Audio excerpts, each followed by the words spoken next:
Donc, bonjour tout le monde. Donc, on est dans le cours de Tania, on est dans le 4e chapitre. Alors, on est à la page Chet, donc c'est le bas de la première page. Pour ceux qui veulent suivre dans le texte, dans l'édition Kehot, celle que j'ai, elle n'est pas traduite, mais dans l'édition traduite, on peut retrouver avec les lettres en hébreu. Je ne sais pas quelle page c'est en français. Voilà, vous avez l'édition pour ceux qui ont Page l'édition 14. française. Page 14 pour celles qui ont l'édition en français. Enfin, traduit. Voilà, l'édition traduite, exactement, bilingue. Alors, la semaine dernière, enfin il y a 2 semaines plutôt, on a commencé à parler d'une notion importante dans la chassidoute, alors, qui est celle du or makif, de la lumière transcendante. Mais ici, on voyait cette notion-là dans les facultés de l'âme. Donc, de la même façon que dans le divin, il y a une dimension transcendante et il y a une dimension immanente, de la même façon, dans les facultés, on a aussi une dimension transcendante et une dimension immanente.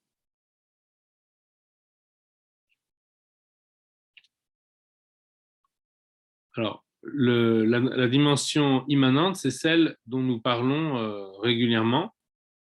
Par exemple, les facultés d'âme qui sont l'intelligence et les sentiments font partie des facultés immanentes.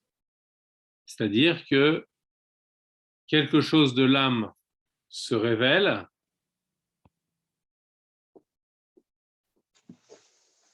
et ce qui se révèle de l'âme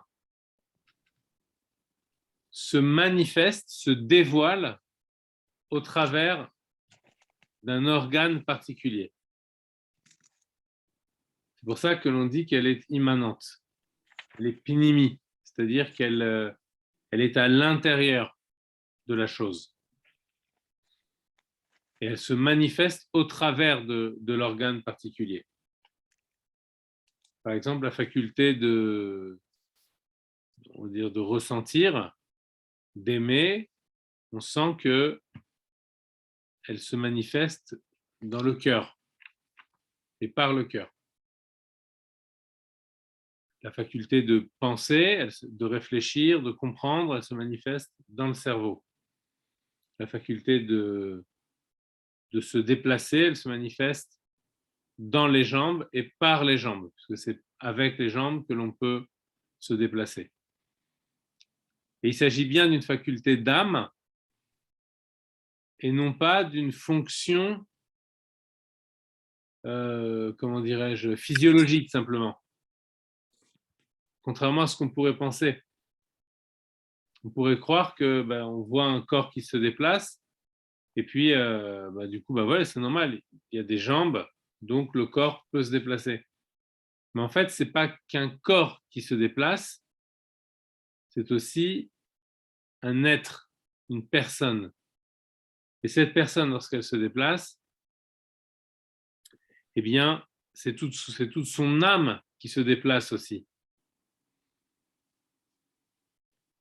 Il y a là quelque chose même de miraculeux, si on peut dire. Ça veut dire quoi de miraculeux? Ça veut dire que l'âme et la personne elle-même, dans sa dimension spirituelle, elle n'est pas liée avec l'espace. D'accord? L'identité n'est pas liée avec un espace. L'âme n'est pas liée avec l'espace. Et pourtant, la connexion entre l'âme et le corps fait que quand je marche, ma conscience, elle ne reste pas derrière moi. D'accord? Elle me suit. Alors même qu'on pourrait, voilà, alors que ça n'est pas quelque chose qui est spécialement lié dans sa nature, qui n'est pas lié avec le temps. D'accord? L'essence de l'âme, elle n'est pas liée avec le temps. Elle existe avant, elle existe après. Et pourtant, la faculté de se déplacer, eh bien, elle fait en sorte que ce soit toute l'âme qui se déplace avec le corps.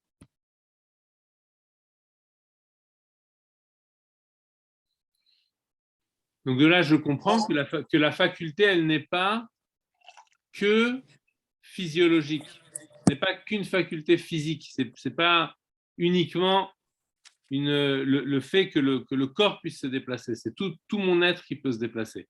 Donc ça, c'était pour montrer que certaines facultés sont immanentes, c'est-à-dire qu'elles sont vraiment liées avec le corps. C'est l'âme qui a en elle la faculté de se déplacer, et cette faculté de se déplacer est revêtue, elle est liée, elle est connectée avec les jambes. D'accord? Donc ce sont des facultés qui se subdivisent et qui se revêtent, si on emploie le langage de la chassidoute, se revêtent dans les membres. D'accord? Pareil pour la faculté de voir, okay, c'est l'âme qui peut voir, mais cette faculté de voir de l'âme, elle se revêt dans la fonction physiologique qu'on appelle le système oculaire, les yeux, etc. D'accord? Donc, il ne faut pas confondre les choses. Vraiment, il faut toujours bien penser cette forme de dualisme, c'est-à-dire qu'il y a l'âme, il y a le corps, mais en même temps, il y a itlafshut, c'est-à-dire qu'il y a lien entre l'âme et le corps. Et les facultés transcendantes, ce sont des facultés qui n'ont pas, donc qui sont bien entendu liées aussi avec l'identité, avec nous et quelque part aussi avec le corps, puisque c'est dans ce corps-là qu'elles se produisent. Mais pourquoi elles sont transcendantes? Parce qu'elles ne sont pas liées avec un organe particulier dans le corps. D'accord? Donc, par exemple, il y a la faculté de vouloir, la volonté. Quand on veut, c'est tout notre être qui veut, et ce n'est pas lié avec un organe particulier. La faculté. Le cerveau? Non, même pas, parce que dans le cerveau, il n'y a pas de zone particulière qui corresponde au fait de vouloir.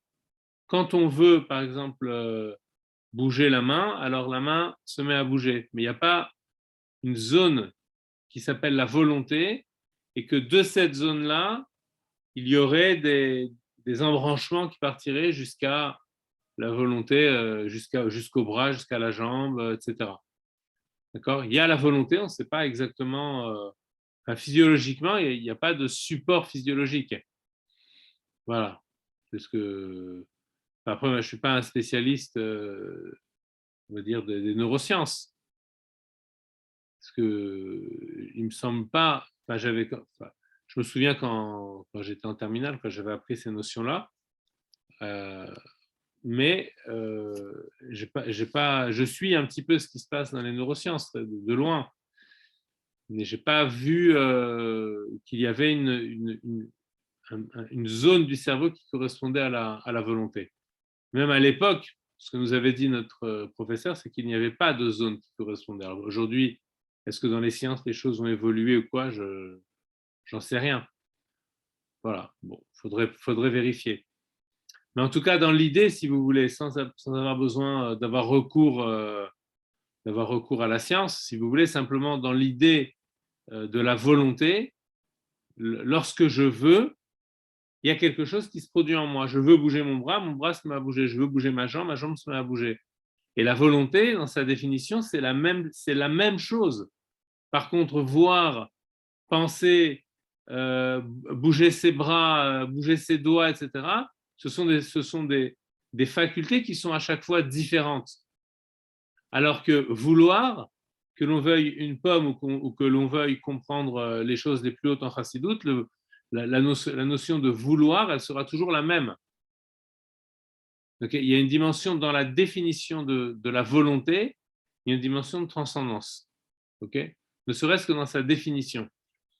Et c'est justement parce que dans sa définition, elle est toujours homogène, la volonté, que précisément, elle n'a pas de lieu particulier dans le corps, parce que justement, les lieux du corps sont des lieux qui sont à chaque fois différent.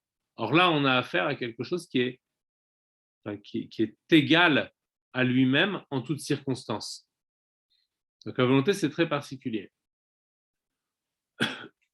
Dans la volonté, donc dans les forces transcendantes, il y en a trois globalement, il y a la volonté, il y a le désir, et il y a la emuna, donc qui est la force de toutes les forces, si vous voulez, le point voilà, la certitude de l'existence de Dieu, donc qui nous connecte avec ce qui est au-delà de mon identité, donc c'est le point fondamental de mon identité, mais qui, lorsque j'essaye de l'attraper, ben, je me rends compte finalement que ce n'est pas quelque chose qui est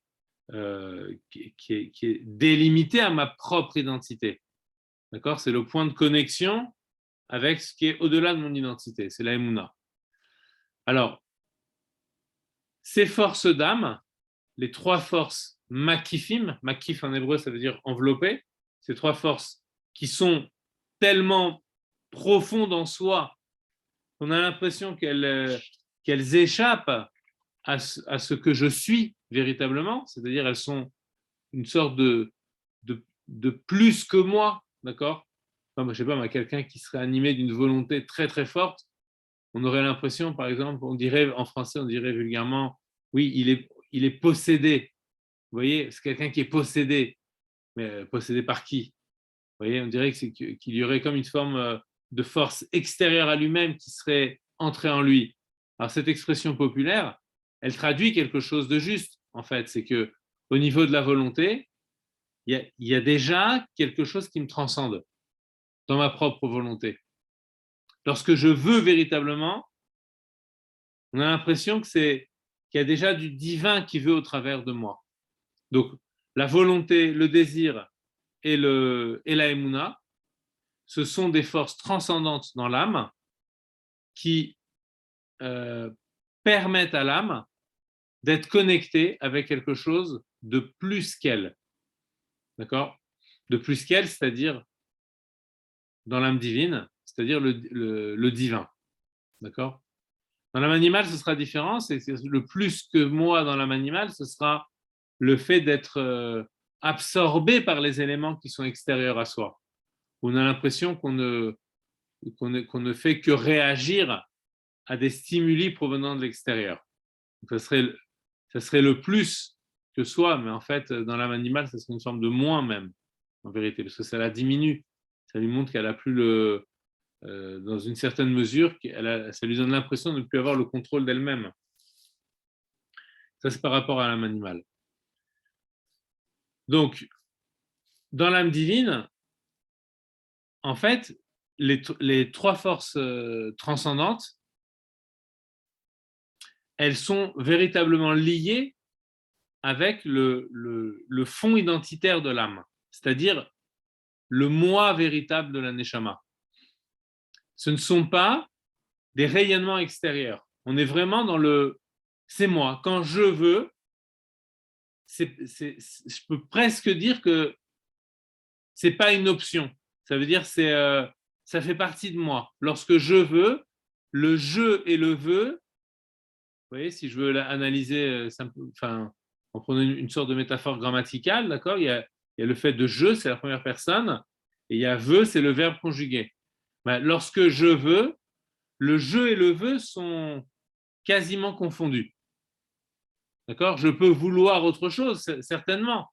Mais lorsque je veux ceci, alors le je est vraiment impliqué dans le veux. Donc, les forces transcendantes, elles sont extrêmement liées avec le moi profond, d'accord ? Pas le moi de l'âme animale, dans ce que nous disons ici. Donc ça veut dire quoi ? Ça veut dire que pour l'âme divine, accomplir une mitzvah, ça engage tout ce qu'elle est.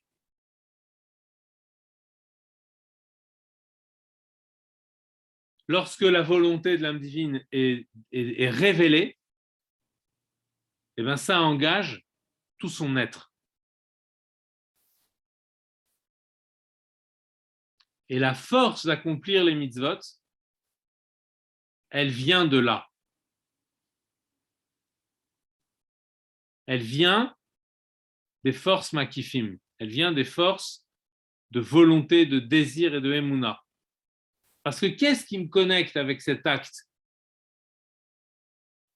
Rappelez-vous, on avait rappelé, enfin on ne l'avait pas fait ensemble, mais on avait vu que tout le but du Tanya, on en avait parlé il y a quelques semaines, c'était d'expliquer le verset Kikarov elecha davar meod. Comme la chose est proche de toi, d'accomplir les mitzvot, c'est proche de toi. Mais je pourrais penser que c'est extrêmement loin, rappelez-vous, on avait parlé de cette idée-là. Pourquoi? Parce que la plupart de mes actes, d'une façon générale, lorsque j'agis, c'est toujours pour moi.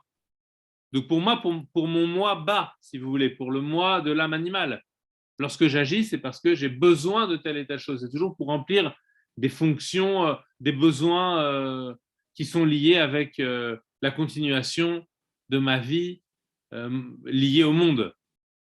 Mais là, je dois faire un acte qui n'est pas lié à ça. Donc cet acte, il ne peut pas venir directement de l'âme animale. Donc pour le faire, il faut avoir vraiment la volonté de le faire. Donc cette volonté, elle traduit le lien intime que mon âme a avec le divin.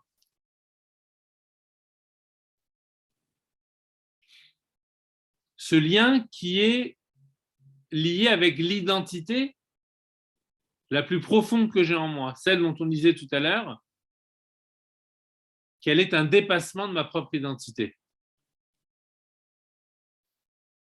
Elle n'est pas confinée, elle n'est pas enfermée dans la bulle du moi, si vous voulez. Elle dépasse, et c'est ça son identité, c'est de ne pas être une identité propre à soi. Son identité, c'est un dépassement. D'accord? On avait vu quand on avait expliqué dans le deuxième chapitre, Chelek Eloka, que l'âme est une part de Dieu. Bien évidemment, elle est une part singulière. Ça veut dire que ce dépassement-là, il est propre à chacun. D'accord? Il ne s'agit pas de dire qu'il y a dissolution des identités et que je ne suis plus moi et que l'autre n'est plus lui-même, etc. Et donc, je ne vois plus du tout les identités. Il y a une sorte de fusion générale de toutes les identités. Non. Il ne s'agit pas de ça non plus. C'est très fin comme idée à saisir. D'accord? Il s'agit d'un dépassement de l'identité, mais par ma propre singularité. C'est-à-dire par le fait que Dieu m'a créé à moi et que je suis ce chélek-là et pas tel autre. Je suis telle part et pas telle autre part. Et c'est cette part-là qui se dépasse elle-même. Et pour qu'elle puisse s'exprimer, elle a besoin d'actes particuliers. Et ces actes particuliers, ce sont les actes des mitzvot. Pourquoi ils sont particuliers? Parce qu'ils traduisent eux-mêmes une volonté. Quelle volonté traduisent-ils? Ce qu'on appelle la volonté divine. D'accord? Et la volonté divine, ce n'est pas une volonté d'un objet, ce n'est pas une volonté qui veut un objet particulier extérieur à soi. La volonté divine, c'est l'essence même de la volonté. C'est la volonté qui permet à toutes les volontés d'exister. C'est l'idée même de volonté, c'est la volonté de soi. D'accord? C'est vouloir ce qu'il est lui, c'est-à-dire un vouloir infini. C'est ça pour Dieu, ce vouloir. C'est un vouloir indéterminé. C'est le vouloir infini de Dieu. C'est ça, ce vouloir. Eh bien, ce vouloir soi-même, c'est cela même qui est en jeu dans les mitzvot. Donc de là, on comprend ce qu'il veut nous dire. Si je reprends un petit peu dans le texte, il nous disait ces trois vêtements. Je sais que je reprends encore une fois dans le même texte que la dernière fois. Je suis désolé, on a l'air de pas trop avancer dans les mots, mais on avance beaucoup dans les idées et c'est vraiment très important. Veine shlosha levushim elu. Ces trois vêtements. Mais à Torah mitzvotea, donc qui sont, rappelez-vous, pensées, paroles et actions. Av shenikrem levushim, ils sont appelés simplement des vêtements par rapport aux 3 degrés d'âme qui sont les degrés les plus bas, celles qui sont en lien avec avec le monde, mais qui les mettent en connexion avec le divin. Donc on avait parlé de Nefesh, Ruach et Neshama. Donc les parties, on va dire, affectives et intellectuelles. Im kolze, eh bien malgré tout,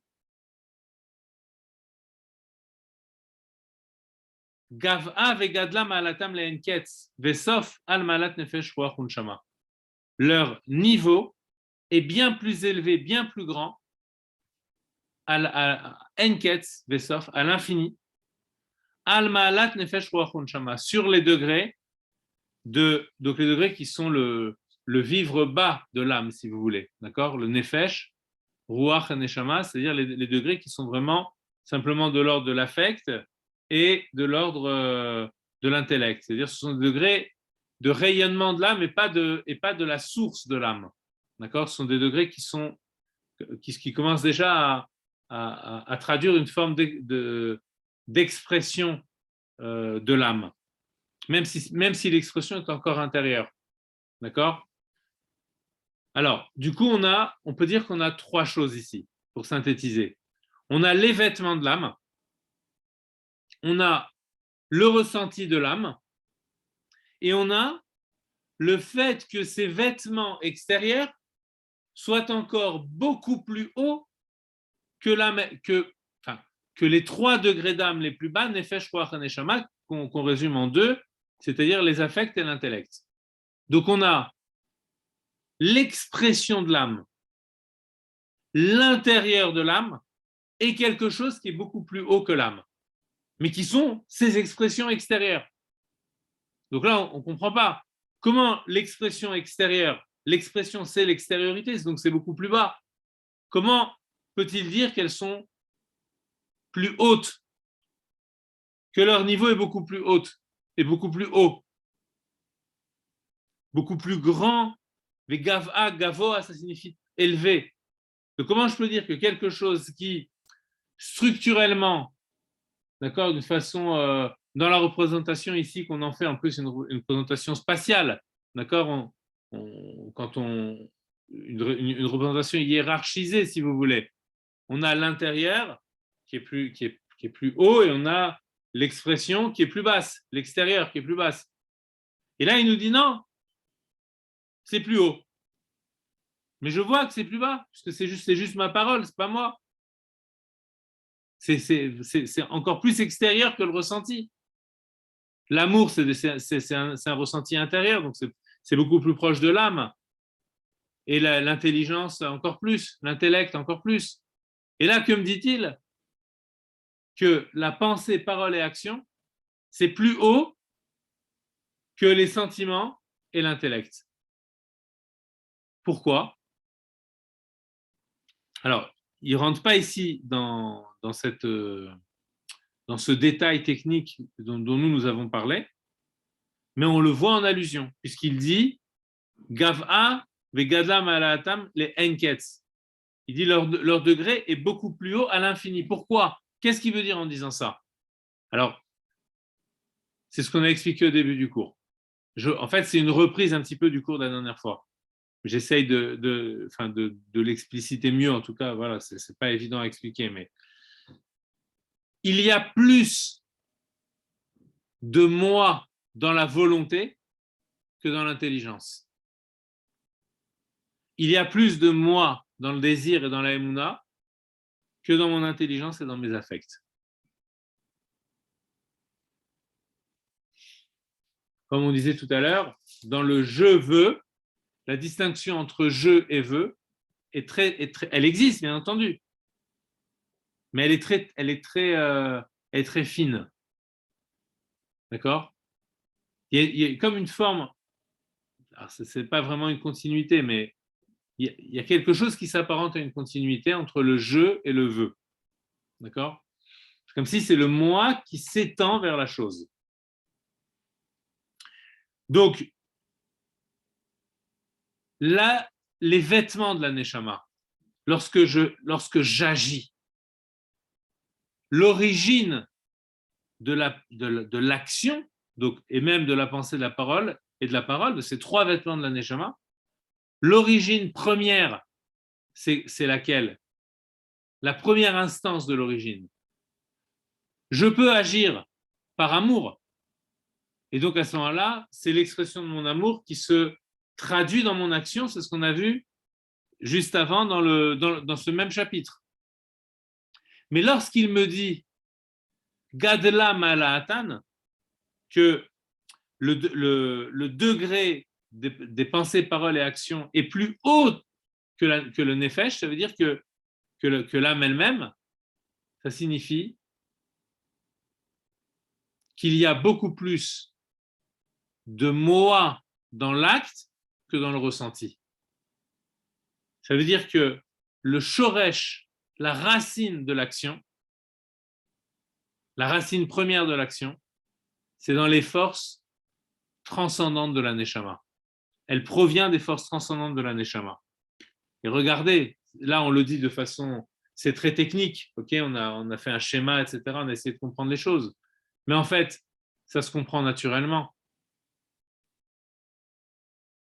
Je peux agir, même si ce n'est pas mon cœur directement qui me pousse à agir. D'accord? Des fois, je ne mets pas du cœur à l'ouvrage, c'est-à-dire je n'ai pas l'amour qui me porterait à l'action, mais j'agis quand même. Quand on agit mécaniquement. Mais pourquoi je peux agir mécaniquement, entre guillemets? Parce que je fais intervenir, ce n'est pas une mécanique, parce que je fais intervenir une autre force dans ma neshama. Je fais intervenir la force de la volonté.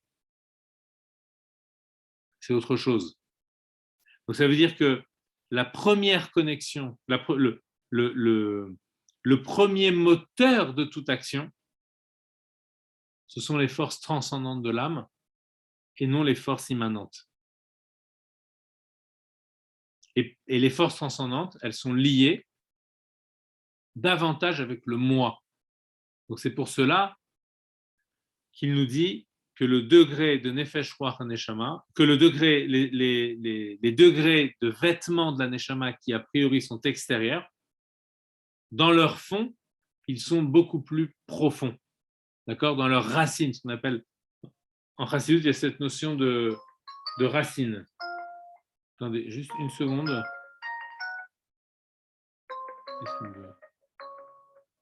Je mets juste pause une seconde parce que je mon... Allô? Ouais, je suis un...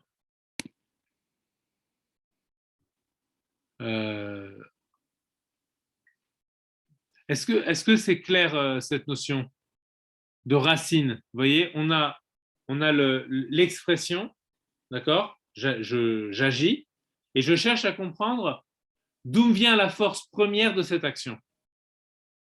Mais en fait, la toute première force, c'est la volonté. C'est-à-dire que si j'enlève toutes les autres forces, par exemple, je ne comprends pas pourquoi je dois faire la chose, je n'ai même pas envie de la faire, je n'aime pas ce que je fais, voilà, j'enlève tout. Et bien, il me reste encore quelque chose. Qu'est-ce qui reste? La volonté. Donc ça veut dire que la nature de l'action, elle est intimement liée avec la volonté. Donc lorsque la volonté... La volonté, ça ne peut pas être le désir ou la émouna, puisqu'il y a 3 forces transcendantes. Alors, bien sûr que ça peut être le désir, bien sûr, mais regardez ce qui se passe lorsque on fait quelque chose sans en avoir le désir. En fait, quand on a la volonté, si vous voulez, lorsqu'on a la volonté, il est fort possible que le désir soit masqué.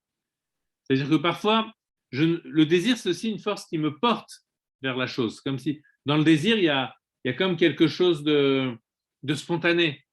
D'accord? Je suis porté par le projet. Alors que dans la volonté, je peux ne pas ressentir le désir, mais pourtant la volonté, elle peut être là. Ce qui veut dire que le désir est masqué dans la volonté. D'accord? Il y a un livre du 5e rabbi, le rabbi Rachab, où justement il analyse ce rapport entre désir et volonté. Et il pose la question de savoir quel est quel est le plus haut? Est-ce que c'est le désir ou la volonté? En général, la volonté, c'est la face extérieure du désir. C'est-à-dire, j'ai d'abord le désir, et puisque j'ai le désir, alors je vais avoir une volonté qui me permet de réaliser le projet qui est inhérent au désir. D'accord?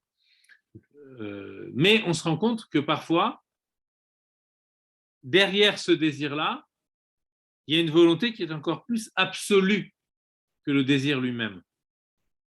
Une volonté qui est là, qui fait vraiment partie de ma propre présence. C'est ce qu'il appelle le ratson mukhlat, la volonté absolue. D'accord? Qui est encore plus haute que le désir. Mais après, il va plus loin parce qu'après, il montre qu'il y a aussi, on peut aussi voir une forme de désir qui est encore plus haut. Il fait tout un. Voilà, il montre à chaque fois qu'il a réussi à dire voilà, là, on peut dire que ce qui est le plus haut, c'est le désir. Alors, il dit ah, mais on peut voir aussi la volonté comme étant plus haute que le désir. Et puis, quand il a statué sur la volonté, bah, après, il se dit bah oui, mais si on regarde encore plus loin, on peut se rendre compte qu'il y a encore quelque chose plus haut que la volonté qui s'appelle encore le désir. Voilà, donc, mais c'est un désir à chaque fois qui est plus haut que le désir premier. D'accord? En fait, vers où on monte? Ben, on monte vers l'essence de l'âme, si vous voulez, à chaque fois, dans cette ascension. OK? Donc, oui, effectivement, dans la volonté, il peut y avoir, donc dans le désir, dans l'accomplissement d'une mitzvah, l'accomplissement d'une mitzvah est connecté avec la volonté, donc la volonté de la neshama, mais cette volonté, elle-même, elle est sous-tendue par un désir, et ce désir-là, finalement, ce désir et cette volonté ne sont que l'expression de notre émouna, c'est-à-dire c'est la mise en acte c'est ce qui permet la mise en acte de la émouna. Donc, ce qui est intéressant dans tout ça, finalement, c'est que on se rend compte que on a permis à cette émouna de se manifester à tous les niveaux de la neshama. Finalement, ça démarre de la émouna, il y a le désir, il y a la volonté, il y a la compréhension, l'intellect, il y a les sentiments, et finalement, il y a l'action. Donc, toute la neshama, quand on fait une mitzvah, si on la fait avec si on met en mouvement tous les ingrédients de l'âme dont nous avons parlé jusqu'à présent, parce qu'on avait bien dit qu'il fallait aussi que ça passe par l'amour. Mais après, quand il parle uniquement de la volonté, je reviens sur cette notion lorsqu'il parle de l'action, Marshava Dibour et Maaseh, il nous dit que c'est bien plus haut que la Neshama. Mais la Neshama, on avait vu, c'était l'intellect et les sentiments. Donc ça veut dire qu'il parle bien d'autre chose ici. Il parle de quelque chose qui est encore plus haut que l'intellect et les sentiments. Alors, il ne les explique pas, il ne dit pas clairement ce que c'est ici, d'accord? Parce que ce n'est pas ça son point. Il veut nous montrer à quoi se connecte l'âme, si vous voulez. D'accord? Mais voilà, nous, pour essayer de mieux comprendre, alors on a rajouté cette notion, en fait, qu'avant la Neshama, avant Nefesh Ruach Neshama, on a quelque chose qui est beaucoup plus élevé, qui s'appelle le Ratson de la Neshama. D'accord? Et d'ailleurs, il le relie après, puisque regardez dans le texte, il parle de Chochma et de Ratson.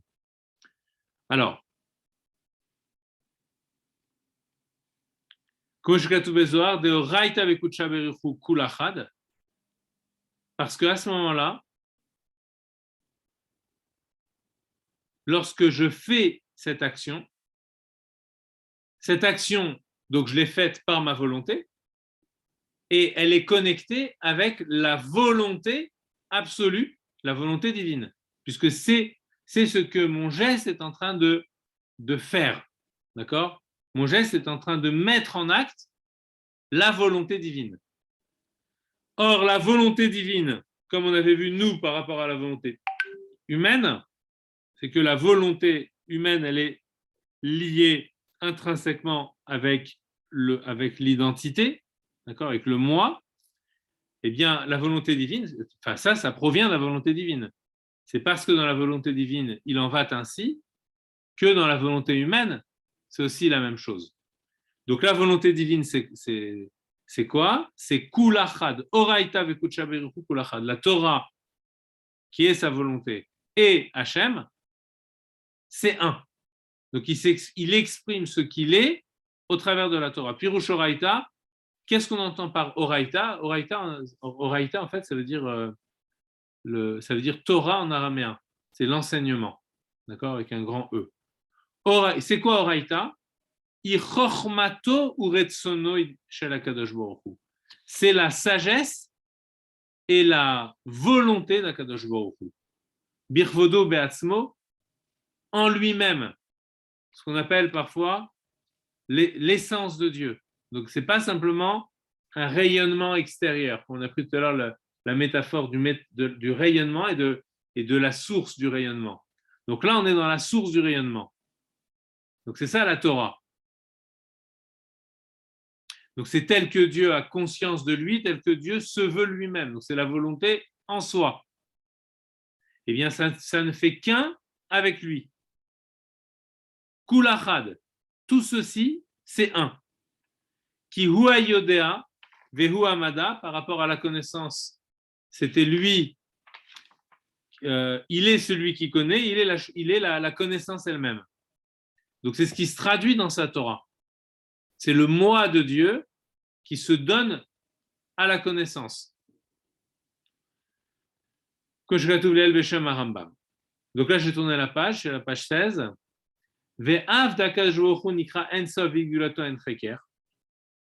Ah, pourtant, Kutsha Berichu, on a dit tout à l'heure, Akadosh Baruch Hu et sa Torah, ça ne fait qu'un. Mais là, il y a une question. Parce que lui, il est infini. Il est appelé infini. C'est-à-dire que lui, il est encore même au-delà de l'infini.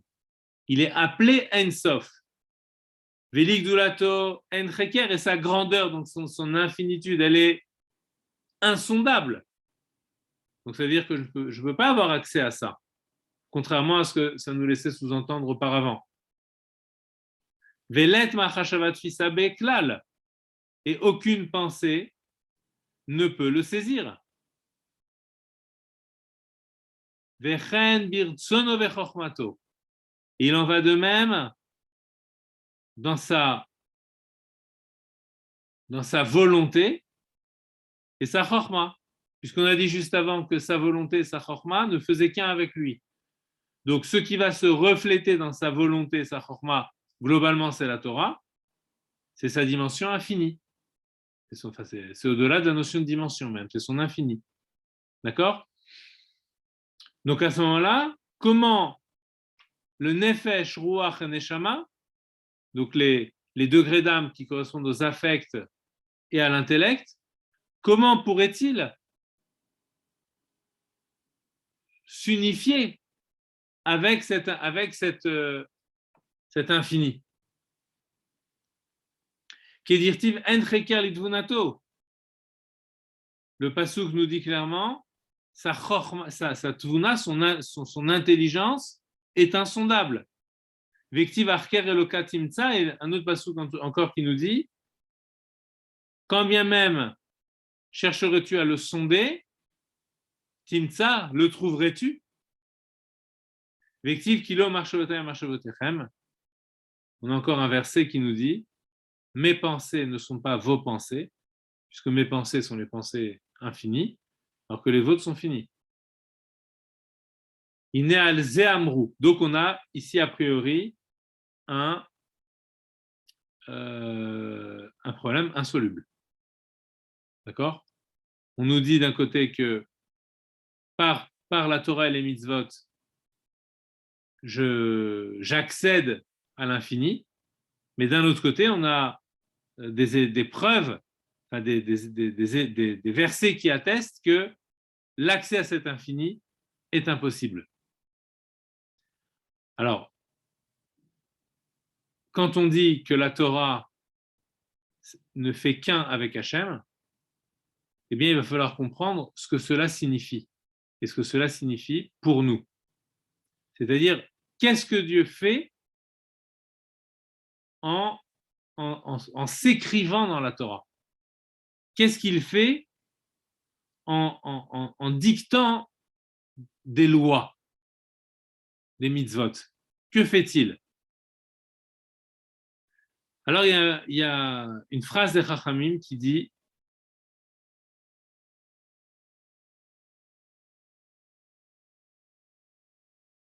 que la grandeur de Dieu consiste en son humilité.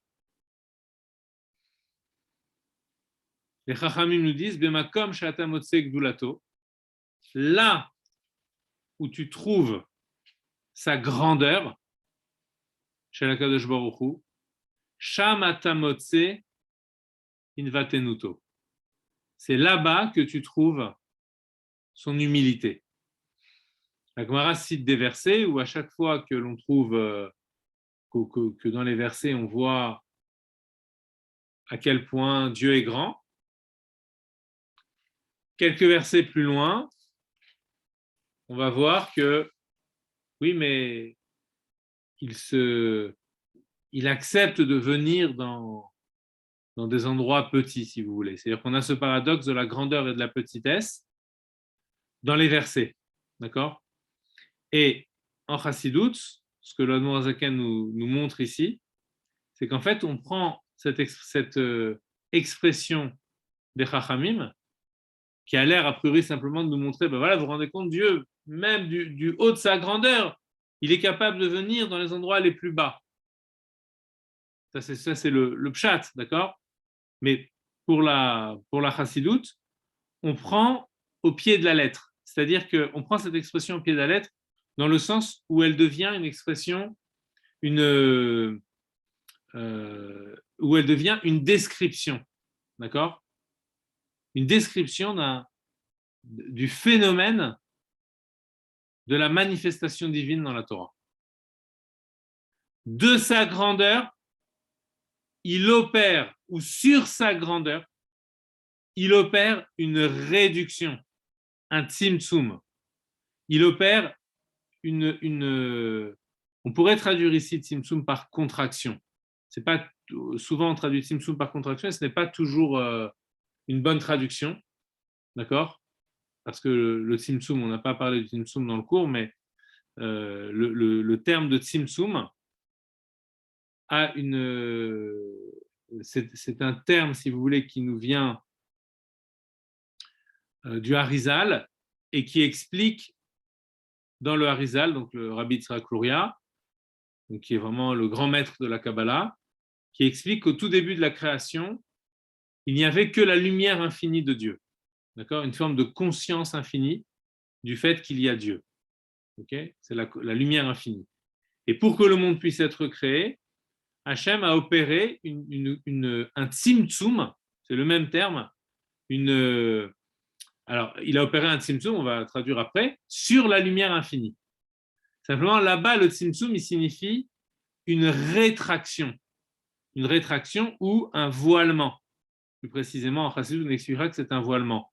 Donc, il voile sa lumière infinie pour laisser apparaître la possibilité du fini. Parce que vous savez très bien que, même mathématiquement, il est impossible, à partir de l'infini, d'arriver au fini. Si vous avez un ensemble infini, pour prendre une illustration mathématique, si vous avez un ensemble infini de nombres, par exemple l'ensemble infini, je sais pas, simplement des entiers naturels, donc de 0 jusqu'à l'infini. Vous aurez beau enlever 10 000, 1 million, 1 milliard, le nombre sera toujours infini. D'accord? On ne peut pas, à partir de l'infini, aboutir au fini. Donc la seule façon pour que le fini puisse exister, c'est de masquer l'infini. D'accord? Et c'est en voilant l'infini que la possibilité du fini apparaît. Donc là, le tzimtzum, ce tzimtzum qui est décrit dans le Harizal, qui est la condition qui est la condition de l'existence du monde, il est traduit par une rétraction. On peut le traduire par un silouk. En hébreu, on dit qu'il y a un silouk à or, il y a un retrait de la lumière. Donc c'est une rétraction. Dans la Chassidut, on expliquera que cette lumière, elle ne se rétracte pas vraiment. La rétraction, c'est une image qui veut en fait dire simplement un voilement. D'accord? Comme si Dieu voilait sa conscience infinie pour dire, ben voilà, je laisse la possibilité du fini apparaître. Ok? Donc ça, c'est le tzimtzum de la création. OK? Mais ici, on ne parle pas du tzimtzum de la création. Ici, on parle du tzimtzum de la Torah. Et c'est très important de pouvoir comparer les deux parce que ce n'est pas du tout le même tzimtzum. L'un, c'est une rétraction, c'est une lumière infinie qui se masque, alors qu'ici, c'est une contraction. Ce n'est pas du tout pareil. Une réduction. Ici, c'est une contraction, ça veut dire,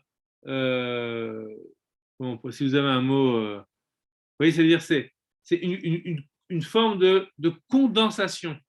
Compression. Donc, oui, parfois, comme une forme de compression, exactement. C'est-à-dire que c'est loin de se masquer. Vous voyez, la Torah, la conscience que Dieu a de lui-même, elle ne se masque pas ici. Au contraire, elle se synthétise, si vous voulez. Elle se contracte pour pouvoir présenter d'elle-même une forme réduite, mais un petit peu comme on parlerait de réduction en cuisine. Vous voyez, c'est-à-dire quand vous dites, voilà, j'attends que ça réduise. Mais en fait, il y a toujours la même quantité. Simplement, ça s'est réduit. Vous voyez, c'est l'essence même. Ouais, de se concentrer. C'est l'essence même. Voilà, exactement. C'est comme si toute la conscience qu'il a de lui-même, d'accord, et toute la volonté absolue qu'il a, il l'a réduit, d'accord, il la condense au point qu'elle puisse maintenant se traduire par des actes précis, par une chorma particulière.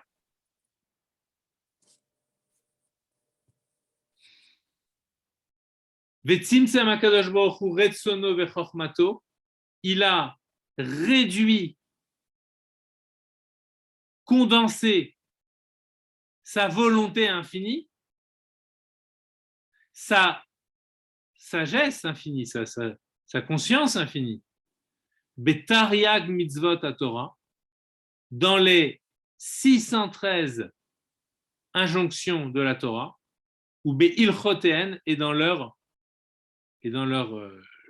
loi, d'accord, les halachot, ou be'tsirufe otiot tanach, ainsi que dans les combinaisons des lettres de la Bible, Torah, Nevim et Ktuvim, vedrashoteen, dans leurs commentaires, dans leurs agadot, dans les récits, ou midrash chachamenu, et dans l'exégète que nous offrent les sages de la Mishnah, de la Gemara, ceux qu'on appelle les Chachamim. Zal, Zichronam Livracha. Birde, shekol haneshama oruach venefesh shebegufa adam, tuchal leasigan bedata ulkaiman kol ma sheefshar lekayem. Mais en bemaase dibur machashava. Pourquoi? S'il a fait une réduction, c'est qu'il a une visée. Cette réduction ne se fait pas comme ça arbitrairement. Il le fait, si arbitrairement, c'est pas son arbitre. Arbitre, c'est-à-dire par sa volonté. Donc, il le fait pour une raison. Il a une visée lorsqu'il le fait. C'est quoi la volonté de Dieu? C'est que l'homme puisse se reconnecter avec lui, puisse le retrouver. Donc, il nous demande à nous de faire un effort de dépassement, mais lui, il fait un effort de mise à la portée de lui-même. Et c'est cette mise à la portée qui se traduit par la Torah et les mitzvot.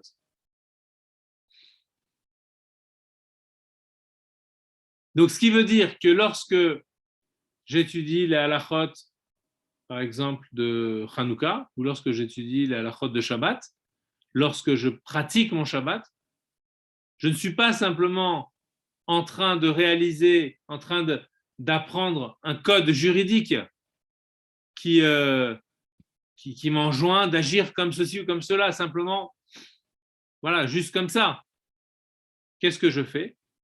Je suis en train d'apprendre avec ma conscience humaine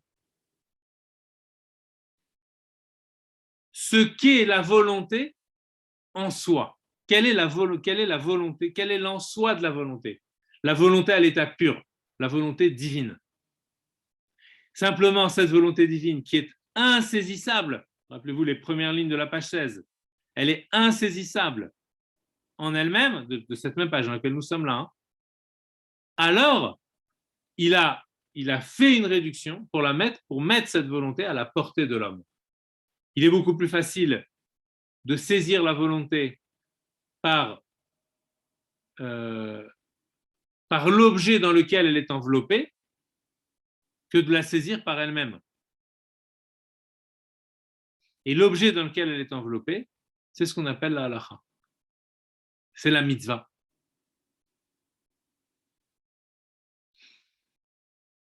Va'al-yedeze titlabesh bechol eser bechinotea bishlosha levushim elu. Et c'est par cette étude que je mène en étudiant cette halacha. C'est par ce geste que je fais en accomplissant cette halacha que mon nefesh, ruach et neshama, c'est-à-dire mon intellect et mes affects, se retrouvent saisis par la volonté elle-même. Là où l'homme ne faisait que percevoir des volontés déterminées, je veux ceci, je veux cela, parce que c'est de mon intérêt de vouloir ceci et cela. Il faut que je mange convenablement pour avoir une bonne santé. Il faut que je marche régulièrement pour prendre soin de moi, etc., etc. Il faut que je dorme suffisamment. Ce sont tous les actes du quotidien. Eh bien là, ce sont des actes qui sont déterminés. La volonté absolue divine, la volonté indéterminée, le fait même de vouloir, il l'a réduit à l'intérieur de gestes précis, qui sont des gestes déterminés, mettre les téphilines, allumer les bougies de Hanouka, etc., etc. Ce sont des gestes précis qui sont l'enveloppement de la volonté indéterminée d'Hachem, de cette volonté infinie. Et du coup, en agissant de la sorte, en étudiant cette halakha, en la mettant en pratique, alors je mets mon intellect et mes sentiments dans cette volonté indéterminée. Donc, alors même que l'intellect ne peut percevoir que des choses bien définies, bien déterminées, en apprenant la halakha, il y a quelque chose de l'ordre de la volonté divine qui est dans la halakha, qui s'est réduit à cette halakha, et donc j'attrape cette indétermination à l'intérieur de cette halakha qui pourtant, elle, est déterminée. Donc, quand je l'attrape, ça veut dire que mon nefesh ruach neshama se connecte avec quelque chose qui est plus qu'eux-mêmes.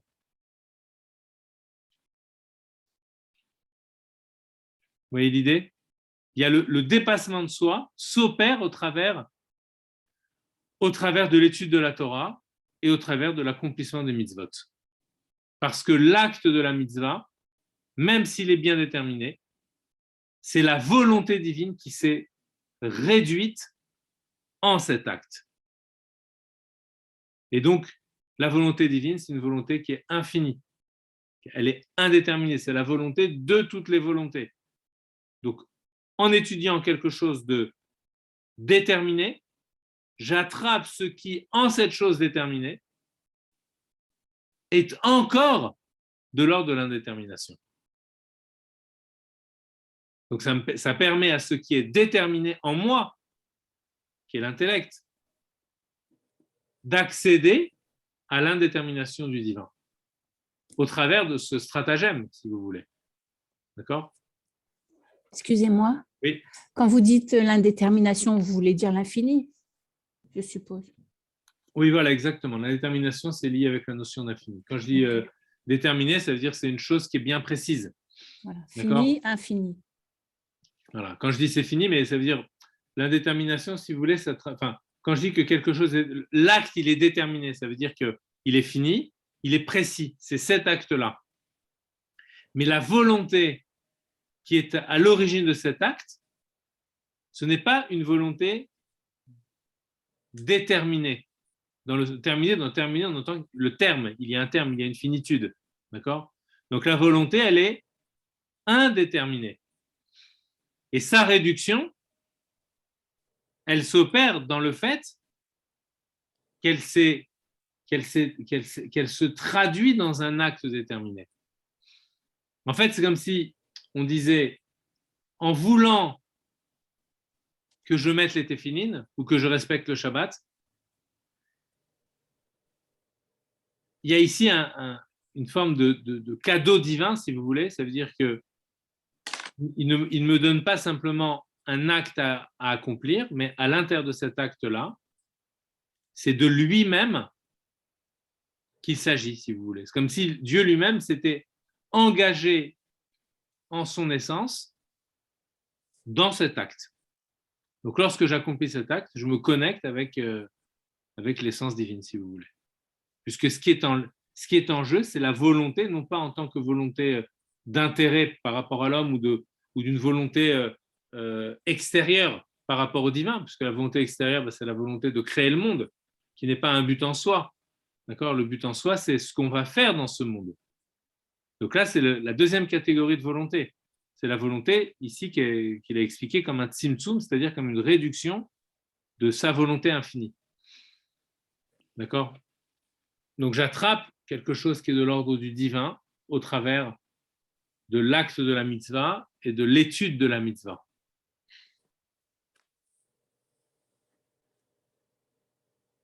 Voilà. Et nous, lorsqu'on étudie ça, ben, c'est encore il y a quelque chose quelque part qui est encore plus fort parce qu'on étudie ce qui se passe dans la halacha. Donc c'est la prise de conscience en elle-même en fait dans l'étude qu'on mène. Voilà. Bon, je pense qu'on va s'arrêter là. S'il y a quelques questions, là j'ai quelques minutes encore exceptionnellement, c'est ce que me disait la personne qui m'a appelé tout à l'heure. Donc, si vous avez des questions à poser ou des remarques. Ok, j'avais peur que vous n'ayez pas vu l'heure.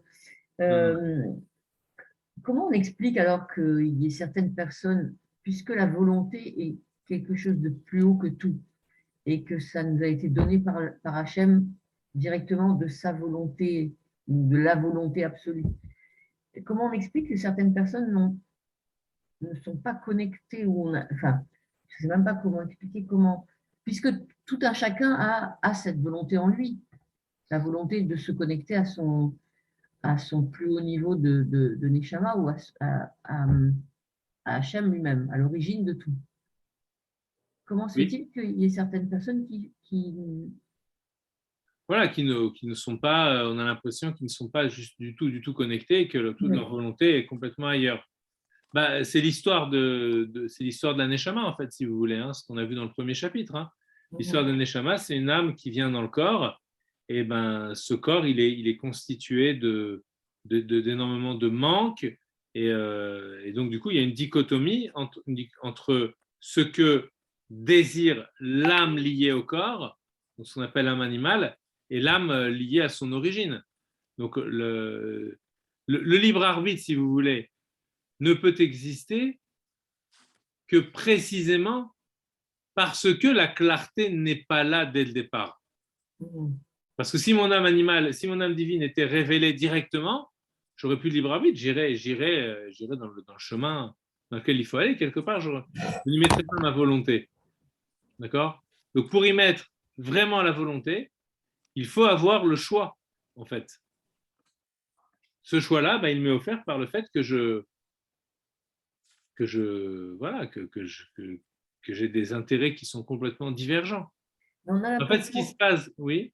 On a l'impression, quand vous expliquez cette notion de volonté attachée à la volonté d'Hachem, que c'est au-dessus de ça. On est encore au-delà du libre arbitre, des strates de la Neshama. C'est ça qui. Non, l'étude que l'on mène, si vous voulez, c'est une étude comme toute étude, qui est obligée de découper. D'accord? On fait des découpages dans l'ensemble. OK? Je ne sais pas, imaginez-vous que, vous voyez, les schémas, par exemple, vous savez, quand vous achetez un meuble à Ikea, vous voyez, vous avez le schéma de montage. En fait, vous avez une vue éclatée, OK, de la, je sais pas, de la bibliothèque. D'accord. Et en fait, quand cette vue éclatée, les ingénieurs qui ont conçu l'armoire, eh bien, ils ont été obligés d'analyser chaque étagère de l'armoire pour elle-même, chaque vis. Mais l'armoire n'a de sens que dans sa totalité. Ici, nous étudions une forme de vue éclatée, c'est-à-dire que l'homme, ce n'est pas que ce qu'on étudie maintenant dans le chapitre 4. Ce qu'on étudie maintenant, c'est la particularité de l'âme divine en tant qu'elle veut accomplir les mitzvot, si vous voulez. C'est vraiment très spécifique. Mais il ne faut pas perdre de vue que derrière cela, il y a aussi l'âme animale, sous cela en réalité. Pour avoir la vue d'ensemble, il faut tenir compte aussi de l'âme animale. Donc lorsque vous voyez l'âme animale, finalement, c'est dans cette âme animale, dans ses désirs qu'elle a de penser simplement à son intérêt, qui est revêtue l'âme divine, qui elle a des désirs qui sont totalement, qui sont à l'extrême opposé. Et ben nous, on est là au milieu des deux, si vous voulez. En fait, on a besoin de comprendre ce qui se passe dans l'âme animale et on a besoin de comprendre ce qui se passe dans l'âme divine. Donc, ce qu'on fait actuellement dans ces chapitres, c'est la compréhension de ce qui se passe dans notre âme divine. Et ensuite, il reconnectera les deux. Il montrera, oui, mais cette âme divine, elle est aussi connectée à une âme animale. Et c'est pour ça qu'il y a une guerre entre les deux. Et ça, ce sera plus tard dans les chapitres. Excusez-moi. Oui. Alors, ça veut dire que quand une personne dit « j'ai fait ça à contre-cœur, je ne voulais pas le faire, mais je l'ai fait quand même », donc elle a obéi à son âme animale. Quand vous dites par rapport à une mitzvah, Non, dans les actes, je ne sais pas, un acte du quotidien, quoi. Qu'une personne agit, qu'elle agisse dans le quotidien, mais malgré tout, ce n'est pas vraiment ce qu'elle veut. Est-ce que c'est parce que elle obéit plus à son âme animale que c'est très difficile de répondre à votre question comme ça parce que c'est extrêmement général. Oui. Obéir à l'âme animale ou à l'âme divine, ça dépend de la finalité de l'action. Vous voyez ? Par exemple, si j'obéis, je ne sais pas, moi, là, vous nous amenez sur des terrains, on va dire, qui sont extrêmement, qui peuvent même être d'ordre, on va dire, sociétal. Oui. La grande question de savoir est-ce qu'obéir à la hiérarchie, ça me dédouane de ma responsabilité.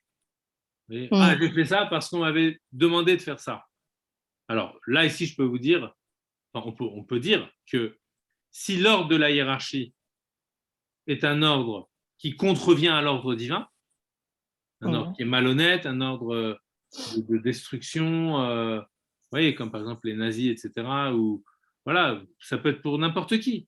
D'accord ? On me dit, il faut que tu fasses ça. Oui, mais ça, c'est. Là, ça, moi, je pense que ce n'est pas moral de faire ça. Alors, j'obéis. Malgré tout, j'obéis. Là, ça veut dire, qu'est-ce que ça signifie ? Que j'ai écouté mon âme animale. Et c'est pas la personne, en vérité, que j'ai écouté. Vous voyez ? C'est pas le donneur d'ordre. Ouais. En n'ayant pas été suffisamment adulte, c'est-à-dire suffisamment conscient des enjeux qui sont inhérents à l'acte qu'on me demande de faire. Donc les enjeux, c'est quoi ? Est-ce que dans cet acte-là, je révèle la volonté de Dieu ou non ? Donc, si je ne la révèle pas, c'est-à-dire que cet acte-là n'est pas moral, si on peut dire, d'accord, pour le juif. Dans la morale, c'est vraiment de la morale. Donc ça, c'est très, très, très difficile à dire. Si quelqu'un se laisse manipuler, on peut aussi dire que quelque part, il obéit à son il obéit à son âme animale. Vous voyez? Oui.